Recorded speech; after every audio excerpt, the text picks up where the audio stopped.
Hey everyone, today we're talking about continuity on Objective 3 for Unit 13.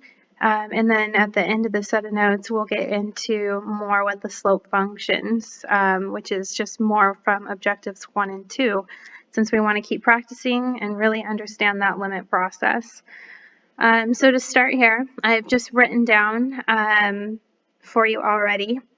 The slope of the tangent line exists at a value c if and only if the function is two things, continuous at c and the slope of the tangent line approaches the same value from each side of c.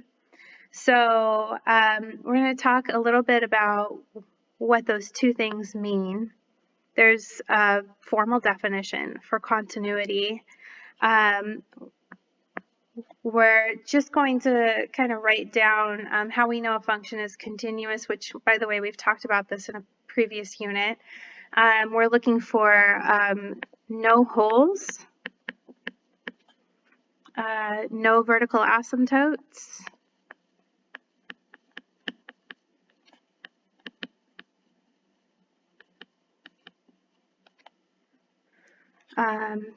no gaps or jumps, no splits in the graph, that is. All right, and I think that gives you a pretty good idea of the type of things you might come across. And then when we're talking about the slope of the tangent line approaches the same value from each side of a value, we like to use the word smooth to describe this. You're looking for a smooth transition along your curve where this happens. So in other words, we don't want to see any sharp turns. Okay, so sometimes I'll refer to those as like a corner or an elbow, just to give you an idea of what's a bad thing to see. So I have a few examples here below that we're going to go through and talk about the continuity for each of the graphs. So in the first one, we're going to draw something pretty nice here.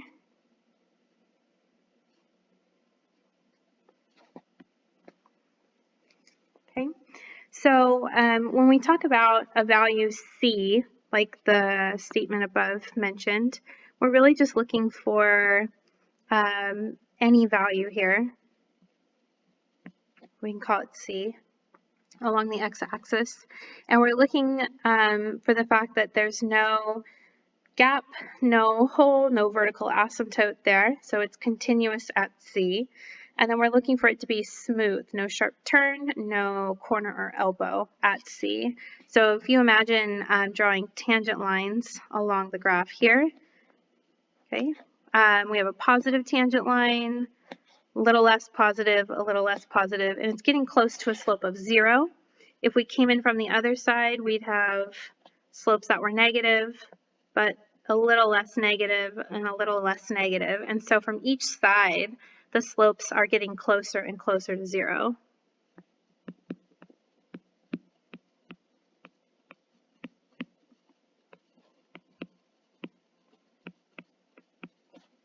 And hopefully you can tell that if you picked a different c value along this graph somewhere, you could find the same thing happening there or at any other point here along this graph, right? The slopes would all be approaching the same thing, and then there's continuity here. So we're going to describe this graph as continuous for all values.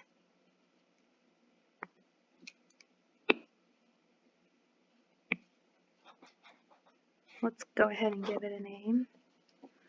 Y equals f of x. So we're going to say f is continuous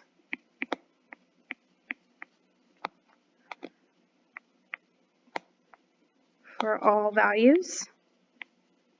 Really, what we'd like to do is list that in interval notation. So we're going to say f is continuous on the open interval, negative infinity to infinity. All right, so let's look at the next graph. So number 2 here.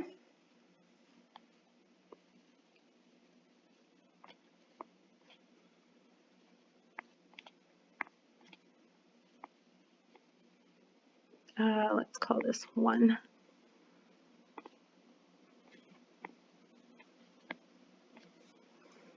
All right, so what I'd like to do is discuss the continuity of this graph. So obviously, unlike number 1, it is not continuous for all values of x. It does not continue when x is 1. So the value does exist. When x is 1, you end up at this point down here. So you would get this y value, corresponding y value out. But it's still not continuous because it has a gap or a jump in the graph here. So when discussing the continuity for this function, which we're going to go ahead and name it g of x, we would say g. There's 2 ways really we can write this out. We can talk about a discontinuity, or we can write out the intervals where the function is continuous. So let's do both things. So let's start with g is continuous on.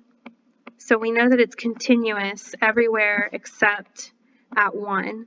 So that would be negative infinity to 1. And then 1 to infinity. You'll notice I'm using open intervals because I'm saying that we're not continuous at 1. So the other thing we can say is that g has a discontinuity at 1. But what we want to do is describe the type of discontinuity. So we want to get into the habit of describing it. This is a non-removable discontinuity.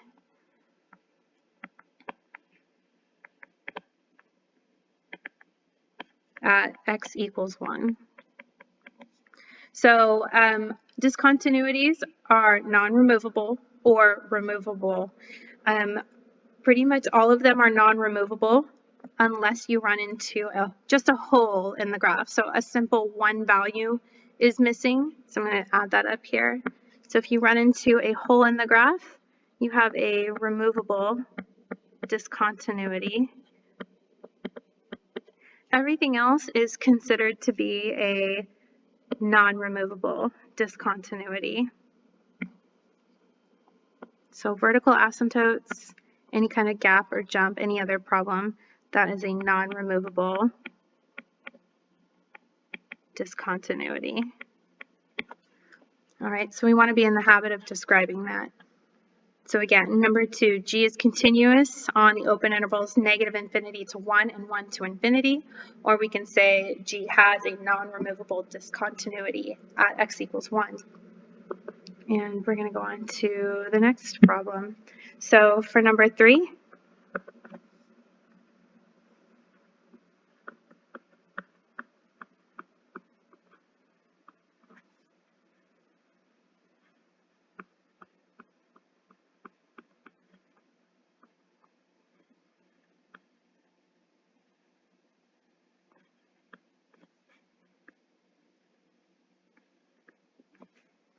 all right, so a nice rational function here. Let's go ahead and name it.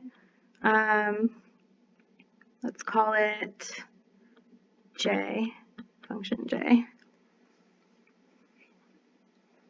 So we really don't have to worry about anything except the vertical asymptote here, which is occurring when x is 2.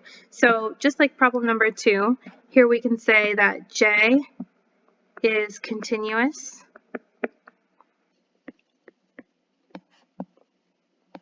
on negative infinity to 2 and 2 to infinity. A lot of people think that we have to say something about the horizontal asymptote disrupting the continuity, but we don't, because we're looking at x values when we're talking about continuity. So we're not going to worry about the y value that's missing there. The other thing we can say is that j has a non-removable discontinuity at x equals 2. And that will bring us to our last graph. We have one more example.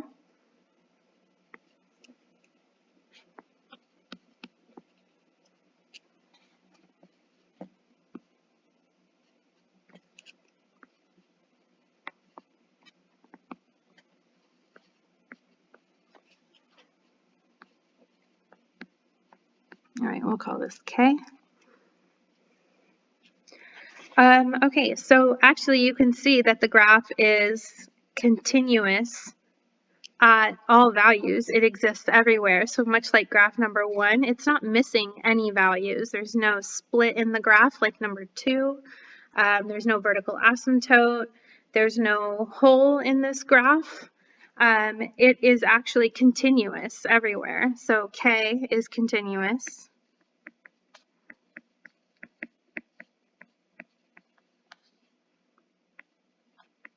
And that's for all real values. Now, the problem that this graph does have is that it is not smooth. It doesn't have a smooth transition at 1/2. Right here.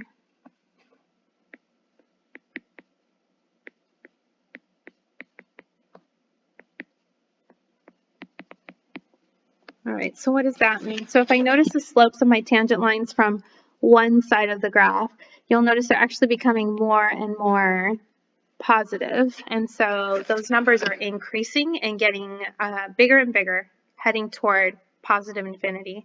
If we come in from the other side of the graph, your tangent line slopes, I had that backwards. Those are approaching negative infinity. These ones are approaching positive infinity.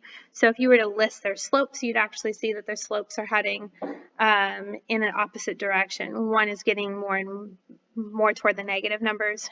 The other is getting more toward the positive numbers. So my slopes are actually not approaching the same value. That was the idea back up here in this definition we were talking about.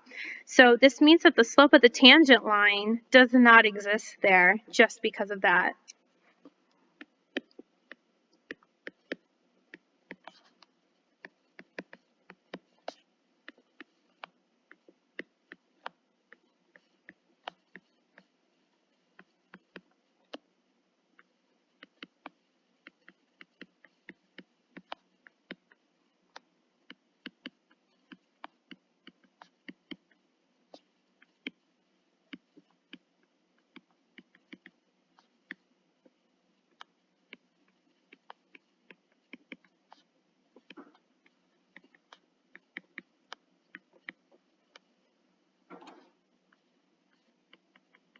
And that's where this is all leading toward. We're trying to find out if each of these functions were, if their slope function would exist everywhere on this graph. So for number 1, the slope function exists for all values.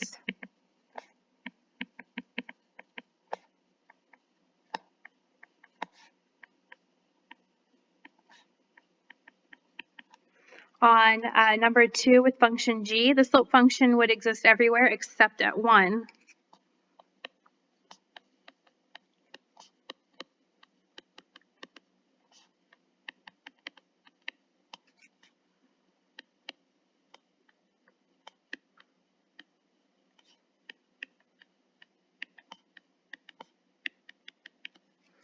Okay, for number 3, the slope function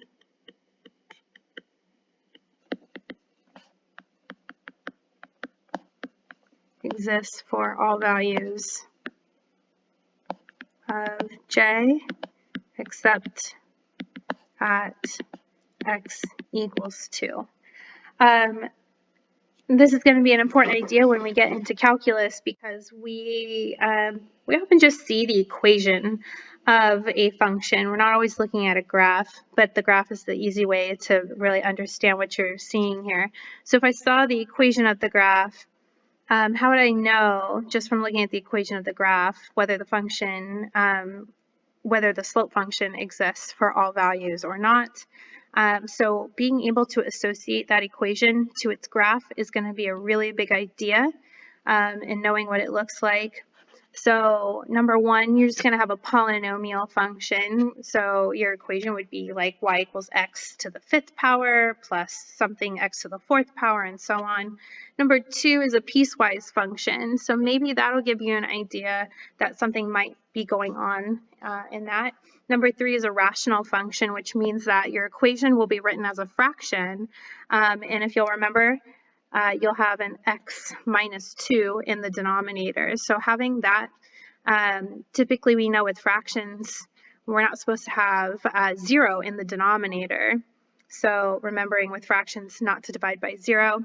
Number 4 might not look super familiar to you as what its equation might be. It has a fractional exponent, but I think it was a good graph and a good example to go through because it wasn't one that was missing value. It had all of its values there. It was continuous, but I wanted you to see that that problem with like a sharp turn or a corner and elbow so that you would understand that it's not smooth at that value.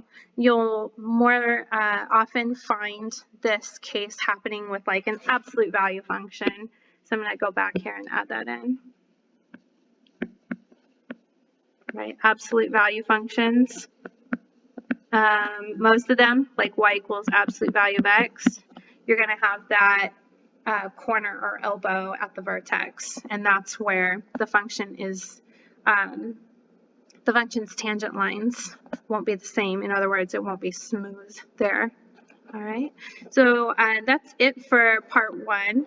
And now we're going to continue on and do a little bit of review for slope function. To finish off our notes, we're going to look at something called the normal line. So if you haven't heard of a normal line before, a normal line, like a tangent line, is perpendicular to the tangent line at the point of tangency. So the point where you drew the tangent line, you would draw your normal line there. It's perpendicular to the tangent line. And you'll remember that perpendicular lines, slopes have a product of -1, or as you probably all like to remember, they are slopes are opposite reciprocals. So opposite changes the sign, and that's why we have the product of a negative. And then reciprocals, we just flip our fractions over. All right. So for this problem, we're going to use the function root x minus 3 plus 2. So I always like examples with square roots. We can't practice these enough with the limit process. And that's what we're going to start with here on part A. We're going to use the limit process to find the slope function to f.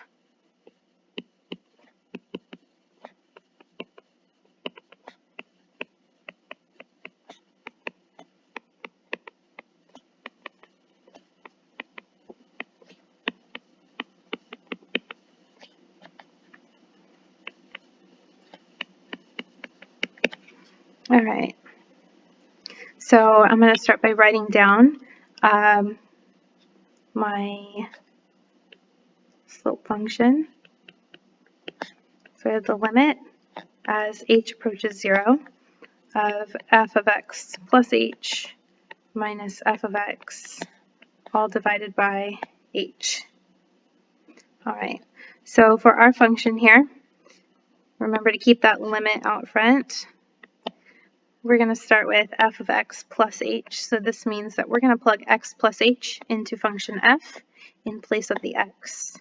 So this becomes the square root of x plus h minus 3 and then plus 2. After that, we want to subtract the original function f of x. So subtract root x minus 3 plus 2. And divide the whole thing by h. So in working this out, we're going to start by distributing the negative here. That'll end up giving us 2 minus 2, so I can get rid of these.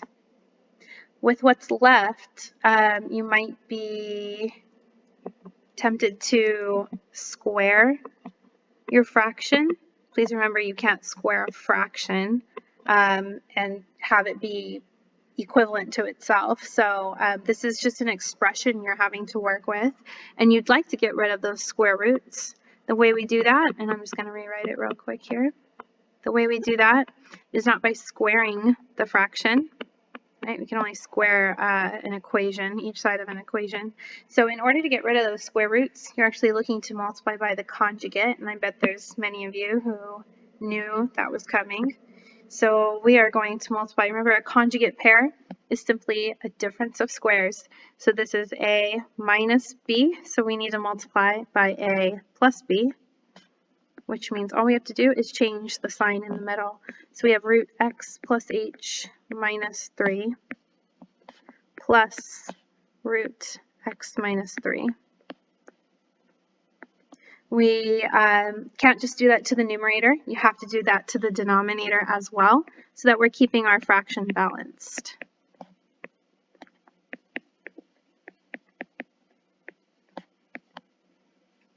All right, so let's see what happens when we simplify in the next step. So this limit here, again, in the numerator, we had difference of squares. We did that on purpose because we know the product of a difference of squares is the first term squared. So that'll just give us x plus h minus 3 minus b squared, which is going to be parentheses x minus 3. Right? We need that extra set of parentheses because we have a negative out front. Now in the denominator, we don't have anything like difference of squares here. There's no need to multiply it out, so we're not going to. So I bring down h, and I'm going to bring down the rest of it as well. So root x plus h minus 3 plus the root of x minus 3. All right, so you were hoping to get rid of the square roots. That's not really the idea. We kind of want to get rid of them. What we're really looking to do, we want to evaluate the limit, right? That's the whole purpose of this. We want to plug in 0 for h. And the problem is, if I plug in 0 for h right from the very beginning, you'll end up with 0 divided by 0. And this is a really special case. Anytime you end up with 0 over 0, it's called indeterminate form. And it means that there's likely an answer, that maybe there's just a hole in the graph, and so the limit still exists. So what we're trying to do is kind of figure out if we can cover up the hole temporarily and evaluate this. So we do that by, in this problem, multiplying by the conjugate. And now if you try to plug in 0 here now, so if you were to work this out, you would still end up with 0 over 0, and I'll show you how we get that. I'm going to keep simplifying. So in my numerator, if I distribute that negative, we get x minus x. So x minus x, those x's are gone. Negative 3 plus 3, negative 3 plus 3, you are left with an h in the numerator. So limit as h approaches 0, you've got h over everything on the bottom still exactly the same as it was. Notice if you plug in 0 for h right now, you can easily see how you would end up with 0 over 0 again, right? 0 here, 0 here, indeterminate. We haven't taken care of the problem. The problem is that 0 over 0. H approaches 0. H is not necessarily equal to 0. So what we want to do, if h is not 0, is we want to reduce h over h. H over h reduces to 1 as long as h is not equal to 0. And now we can take our leftover simplified answer. So I'm going to come down here with the rest of that.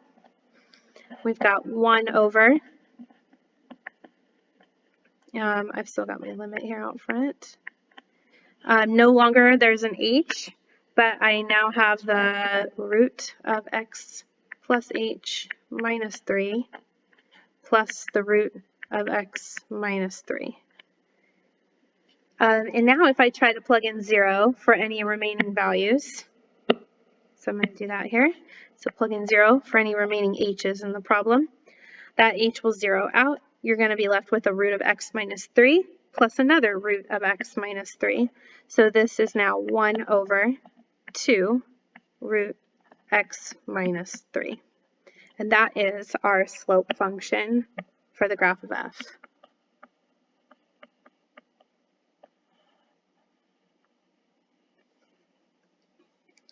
So in the next few parts, we're going to use the slope function.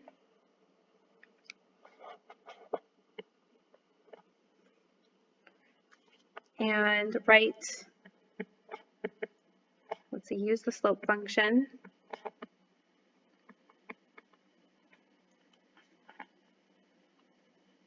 And write the equations for the tangent and normal lines.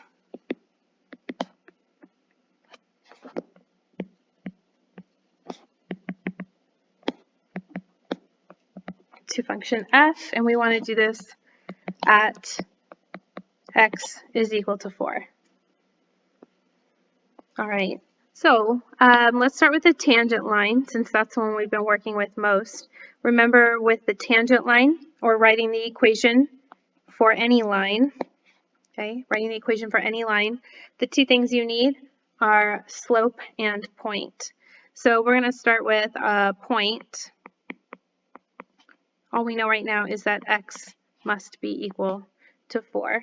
So we're going to plug 4 into function f, which will give us the root of 4 minus 3 plus 2. So 1 plus 2 is 3, and now I have the point 4, 3. The other thing we need is the slope, and you're looking for the slope at the point 4, 3. So I want to know my slope function when x is 4. Okay, so back up into m of x, so 1 over 2 root 4 minus 3 is 1 over 2 times 1, so 1/2. And now we have everything we need to write the equation for our tangent line. So we write this in our point slope form, since that's the easiest to plug into. We have y minus 3 is equal to 1/2 of x minus 4. So there's our tangent line equation. To finish the problem, we want to write the equation for the normal line. So when it comes to the normal line, the only thing that's going to change, let's back up here, is the slope. The slope has to be opposite reciprocal since the lines are perpendicular to one another. So for my normal line, the slope will need to be -2. And so down here we'll write the normal line's equation. Since they both meet at the same point, we get to repeat using the same point. So y minus 3, and this time the slope is -2 times x minus 4.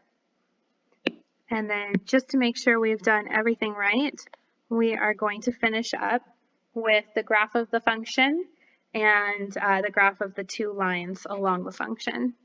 So let's go back up into some space here and put in part C. And we're going to draw this graph here.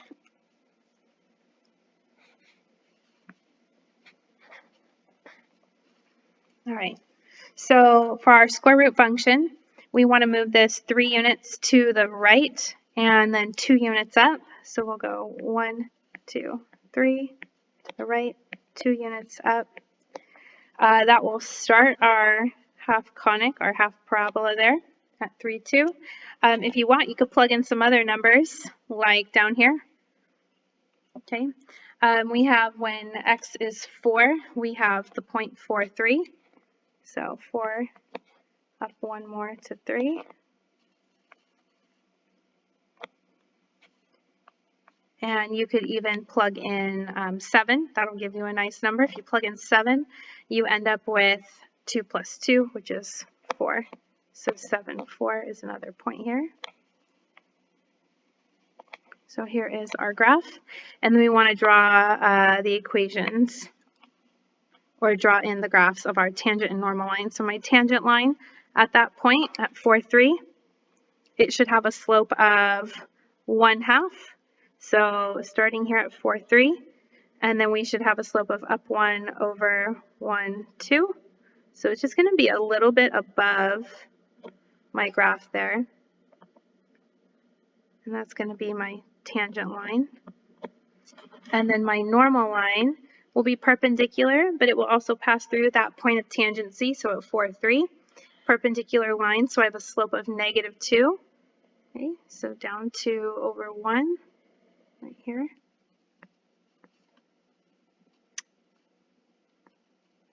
All right.